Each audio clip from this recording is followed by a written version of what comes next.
Oh!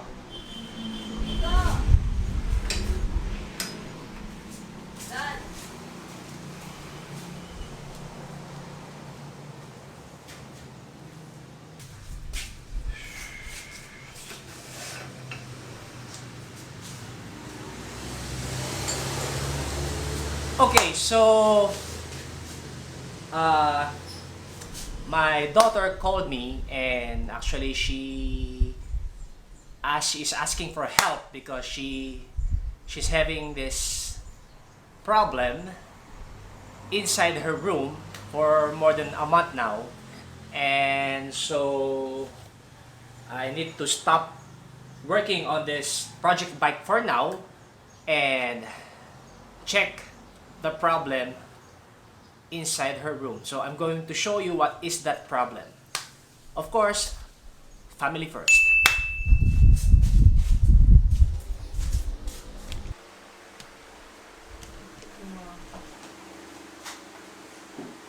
So this is the problem.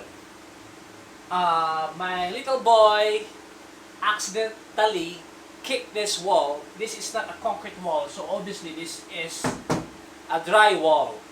So instead of changing the entire wall, I'm just going to design something here that could, to hide this hole here.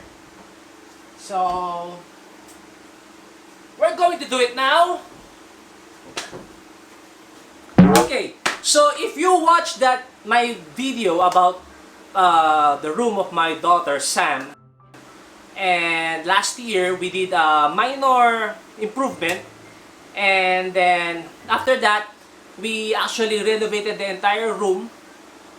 We changed the location of the bed, we changed the color of the entire room, but the problem is that hole over there. So I'm going to fix that wall. Of course, my daughter will help me.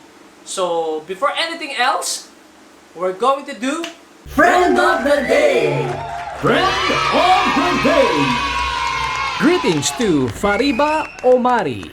I hope you will have an awesome day every day. Thank you so much.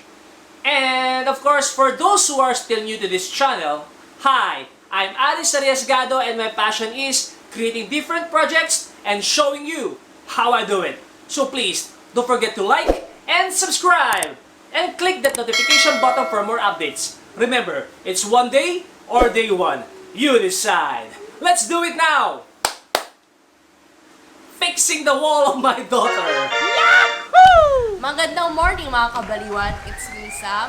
So right now, you have seen a while ago that my father has shown you the problem with my wall, which was created by my brother because he's very clumsy a month ago.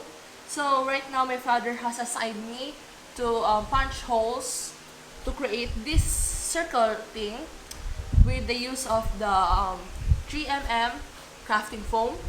And later on, you will see what will we make out of this. So, see you around.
you for watching.